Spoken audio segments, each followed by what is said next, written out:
The attack occurred in the heart of what's considered the most secure part of the city. It's renewing doubts over the Afghan authorities' ability to keep people safe. Kabul, Afghanistan. CNN. As Afghanistan mourned another deadly attack Sunday, one that raises questions about the potential for stability in the region, a top American general says U.S. victory in Afghanistan is still a possibility.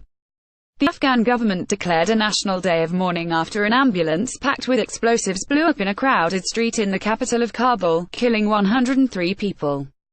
The Taliban claimed responsibility for the Saturday attack, which injured 235 people, including 30 police officers, Kabul Police Chief Basir Mojahid said. It comes a week after militants stormed a Kabul hotel and killed scores in a 12-hour standoff. Flags were flown at half-mast nationwide after the latest attack. The government set aside Monday as a public holiday and Tuesday as a day of prayer for the victims, according to presidential spokesman Shah Hussein Murtazawi. The blast Saturday occurred after the ambulance passed through a security checkpoint, Interior Ministry spokesman Nazrat Rahimi said.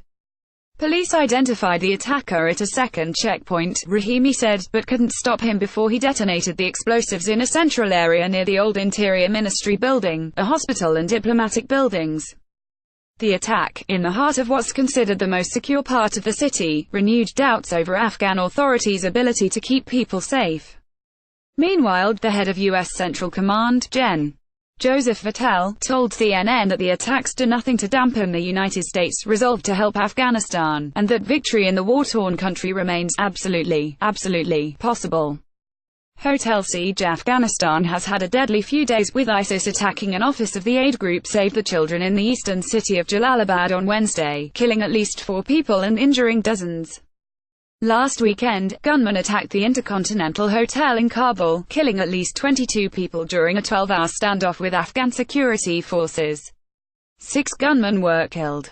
The Taliban also claimed responsibility for that assault. Saturday's bombing was not just another attack in the Afghan capital. Every time the so-called Ring of Steel in the city is penetrated, it challenges the government's ability to remain in control of even its most important sanctuaries. Strategy change for Taliban. Taliban's swift claim of responsibility marked a contrast to a March attack on a key military hospital in Kabul that killed at least 30 people, many of them doctors and injured soldiers. The Taliban denied it was behind the hospital attack, and ISIS eventually claimed it. This time, the Taliban had no such qualms. It's possibly a sign the Taliban doesn't want to lose out to its younger, nastier rival insurgency and the extremism stakes. A year ago, medical facilities were off-limits. Now, an ambulance can be used as a bomb. U.S. President Donald Trump condemned the attack. This murderous attack renews our resolve and that of our Afghan partners, Trump said in a statement. The Taliban's cruelty will not prevail. The United States is committed to a secure Afghanistan that is free from terrorists who would target Americans, our allies, and anyone who does not share their wicked ideology. Now, all countries should take decisive action against the Taliban and the terrorist infrastructure that supports them, the head of the UN mission in Afghanistan said. The attack was nothing short of an atrocity that targeted a civilian area, while the Taliban claim suggested the purpose of the attack was to target police. A massive vehicle bomb in a densely populated area could not reasonably be expected to leave civilians unharmed, Tadamichi Yamamoto said in a statement. Strongholds vulnerable. The latest attack comes at a crucial moment in the 16-year Afghanistan war. Last year, U.S. and Afghan officials accepted that things had not gone well, that territory had been lost.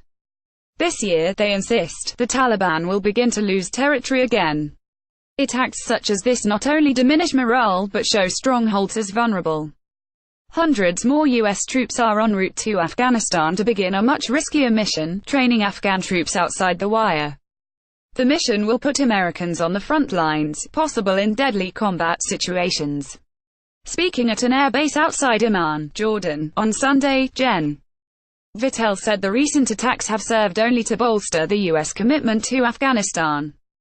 The attacks do not impact our commitment to Afghanistan, our commitment to the mission and seeing this through, and our commitment about making sure that the Afghan National Security Forces have what they need to deal with this particular enemy, he told CNN.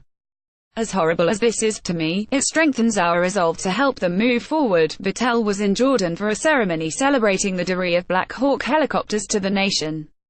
There, he also emphasized U.S. commitment to its Arab ally, which borders Israel, Syria and Iraq.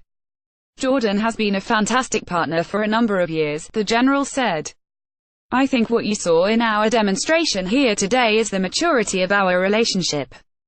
Jordanians are operating top-of-the-line equipment and doing a great job with it. Vittel was also pressed on an issue closer to Jordan, a Turkish demand that the U.S. withdraw its troops from Manbij, in northern Syria's Aleppo governorate, so as to allow Turkish forces to take on U.S.-backed Kurdish forces in the region. He said such a withdrawal wasn't in the offing. Right now, it's not something we're looking into, he said. CNN's Ehsan Popalzai reported from Kabul, Faith Karimi wrote from Atlanta and Laura Smith-Spark wrote from London. CNN's Jomana Keradsha, Nick Patton Walsh and Elliot C. McLaughlin, and journalist Bilal Salwari contributed to this report.